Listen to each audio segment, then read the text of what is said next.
आप देख सकते हैं ये बांग्लादेश का मैप है, जो बहुत ज़्यादा अपने आप को दिखाने का प्रयास कर रहा है। इतनी को तो है ही है, एगो कीड़ा ऐसा लगता है, छोटा कीड़ा, इसको बाहर करो तो लगे वो कीड़ा, वो कीड़वा फचफचा रहा है इतना बड़ा हिंदुस्तान के सामने, ठीक है। अब बगल में ये जो कुत्ता ऐसा दिखता है, ठीक है, कुतवा ऐसा ये भी छटपटा रहा है। तो एगो कीड़वा को कुतवा को, ये दोनों किसका गोद में आकर बैठा है? चाइना का गोद में। तो ये दोनों को चुन चुन के मारना है।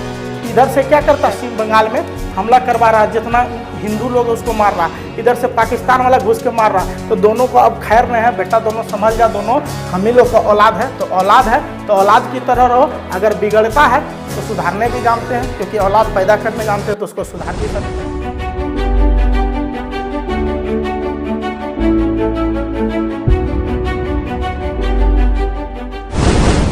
हिंदुस्तान ने ऐसा काम किया कि मात्र 2 से 3 महीना के अंदर पाकिस्तान का सभी लोग कटोरा लेके बैठ जाएगा रोड पर। मात्र 2 से 3 महीना में क्या करने जा रहा है हिंदुस्तान, ये जानेंगे इस घटना के बाद। सबसे पहले ये जानते हैं कि आखिर ये घटना होता कैसे है, क्यों होता है। देखो, दरअसल यही वो जगह है जहाँ पे ये घटना होती है। ये कश्मीर का सबसे सुंदर जगहों में से एक है। जब ठंडा का दिन आता है तो ये जो आपको हरा हरा जगह जो दिख रहा है ना, ये सब बर्फ से ढक जाता है, चादर हो जाता है, बर्फ का चादर। सब जाते हैं और उसमें घुस के ऐसे बर्फ उड़ा उड़ा के खेलते हैं। सब यहाँ पे घूमने जाते हैं, फिरने जाते हैं। तो कुछ लोग का बच्चा अच्छा नंबर लाया तो यहाँ घूमने गया तो अचानक इस जगह पे, इस सुंदर जगह पे, जो धरती का स्वर्ग माना जाता है, इस जगह को, यहाँ पे लोग घूमने जाते हैं। आप भी जाते होंगे, हम भी जाते हैं ना आप लोग घूमने। तो बहुत सारे लोग यहाँ पे घूमने गए हुए थे। अभी गर्मी का दिन है, ये ठंडा प्लेस है, यहाँ घूमने गए और अचानक 4-5 आतंकवादी आ जाते हैं। 4-5 आतंकवादी जैसे आते हैं इस तरह से, और वो इतना हरामी आतंकवादी होते हैं। पाकिस्तान ऐसे भी छोटा बेहुदा हरामी कुछ बोल लो, वो सब है। इतना हरामी है कि इंडियन आर्मी का ड्रेस पहन के पहुँच जाता है और पूछता है कि हिंदू एक तरफ हो जा, मुसलमान एक तरफ हो जा, और हिंदू सबको अचानक गोली मारने लगता है। 28 लोगों को मार देता है, 28 लोगों को, जिसमें एक मुसलमान भी मरा था।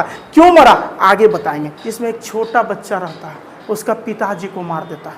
ये बच्चा रोने लगता है, कराने लगता है, और उसके बाद जब ये बच्चा 1-2 दिन बाद मीडिया वाला जब इसके पास जाता, पूछता है, तो बोला कि हिंदुस्तानी सरकार निकम्मा है, नकारा है।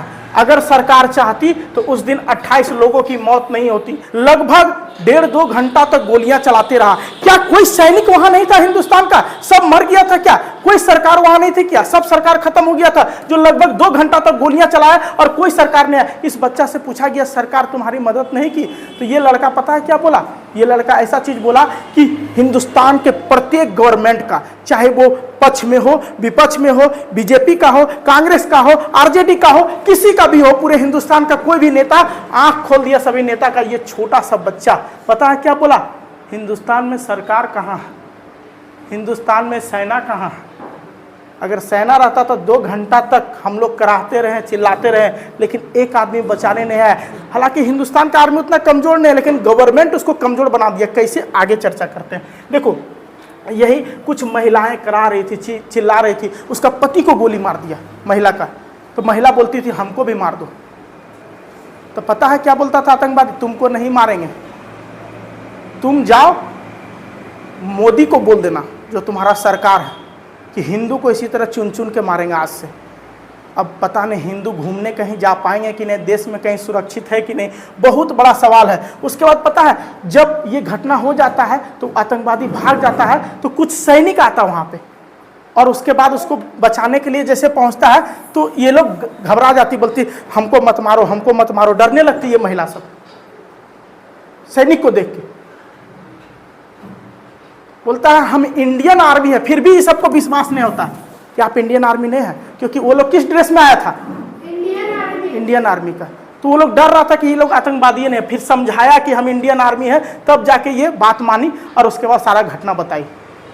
इतना डर का माहौल बन गया है, पता नहीं कि हिंदुस्तान में हम लोग कहीं घूमने जाएंगे तो सेफ रहेंगे कि नहीं, किसका ड्रेस में कौन आएगा, कौन मार देगा, हिंदू पूछ के मारेगा, क्या पूछ के मारेगा, बहुत खतरा हो गया। तो सोच के देखो, कहता है कि आतंकवादी का कोई जाति और धर्म नहीं होता है। पहली बार पता चला कि आतंकवादी का जाति होता है, धर्म होता है। अंजाम चाहे जो भी हो, पाकिस्तान खेल तो अब बड़ा ही खेलेंगे, क्योंकि तुम देख सकता है कि नरेंद्र मोदी जो सऊदी अरब गए थे मीटिंग के लिए, उन्होंने अपना मीटिंग कैंसिल करके हिंदुस्तान आ गए ताकि जल्दी से जल्दी एक हाई लेवल मीटिंग अरेंजमेंट हो। और मीटिंग अरेंजमेंट हुआ और उसमें कुछ फैसला लिया गया ताकि पाकिस्तान का कमर तोड़ा जा सके, और कमर का पूरा गर्दनें मरोड़ देंगे, पूरा हाथ पैर सब तोड़ ताड़ के बराबर कर देंगे। देखो, सबसे पहले भारतीय सरकार ने जो सिंधु घाटी में जल परियोजना था कि उन लोग को पानी देना है, हिंदुस्तान की तरफ से जाता है ये सिंधु जल, ठीक है, सिंधु नदी का जल, इसको बंद कर देंगे। तो गर्मी के दिन में इसको बंद कर देंगे, ठीक है, तो पानी के लिए तरस जाएगा। वहाँ पे लगभग 80 से 90% खेती इसी नदी से होता है, इसी नदी के पानी से। बंद कर देंगे, डैम बना हुआ, डैमे को बंद कर देंगे। 1960 में नेहरू जी के द्वारा ये चालू किया गया था, अब बंद कर देंगे। तो ले गर्मी के दिन में बंद, खेत सूख गया, भूखे मरेगा, उसके बाद जब बरसात आ गया तो खोल देंगे, तो पूरे पाकिस्तान बह जाएगा। तो तरीका से मारेंगे तोरा, बहुत तुम हीरो बनता है।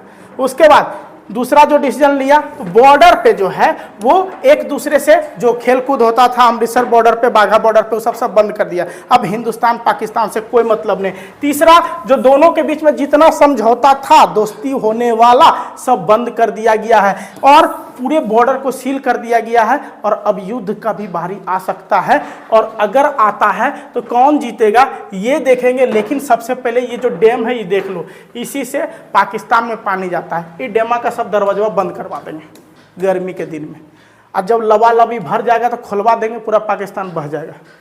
यही एक उपाय है उसको मानने का। उसके बाद इसी से बिजली प्राप्त होता है, और हिंदुस्तान का पानी के कारण ही उसका बिजली प्राप्त होता है, और लगभग 80% बिजली का आपूर्ति इसी से होता है, यही डैम उम से।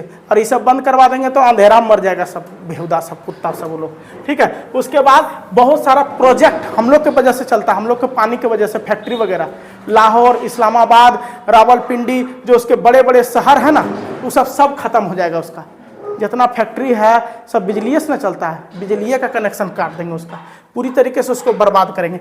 भीख मांगने का नौबत ला देना है पाकिस्तान में। एक पाकिस्तानी भिखारी होगा और पूरा दुनिया में जा जाकर भीख मांगेंगे, अल्लाह के नाम पे दे दे, फलना के नाम पे दे दे, इसको ऐसा स्थिति में ला देंगे। आगे देखो, सबसे बड़ा चीज़ है, आप ये देख रहे हैं इधर में एगो, इधर बांग्लादेश फुच कर रहा है, पूरा हीरो बन रहा है। आप देख सकते हैं ये बांग्लादेश का मैप है, जो बहुत ज़्यादा अपने आप को दिखाने का प्रयास कर रहा है। इतनी को तो है, ये एगो कीड़ा ऐसा लगता है, छोटा कीड़ा, इसको बाहर करो तो लगे वो कीड़ा है, वो कीड़वा फचफचा रहा है इतना बड़ा हिंदुस्तान के सामने, ठीक है। अब बगल में ये जो कुत्ता ऐसा दिखता है, ठीक है, कुतवा ऐसा, ये भी छटपटा रहा है। तो एगो कीड़वा को, कुतवा को, ये दोनों किसका गोद में आके बैठा है? चाइना का गोद में। तो ये दोनों को चुन चुन के मारना है। इधर से क्या करता है, हिंदुस्तानी को घुसा के पश्चिम बंगाल में हमला करवा रहा है, जितना हिंदू लोग उसको मार रहा है। इधर से पाकिस्तान वाला घुस के मार रहा है। तो दोनों को अब खैर नहीं है, बेटा दोनों समझ जा, दोनों हम ही लोग का औलाद है, तो औलाद है तो औलाद की तरह रहो। अगर बिगड़ता है तो सुधारने भी जानते हैं, क्योंकि औलाद पैदा करने जानते हैं तो उसको सुधार भी सकते हैं।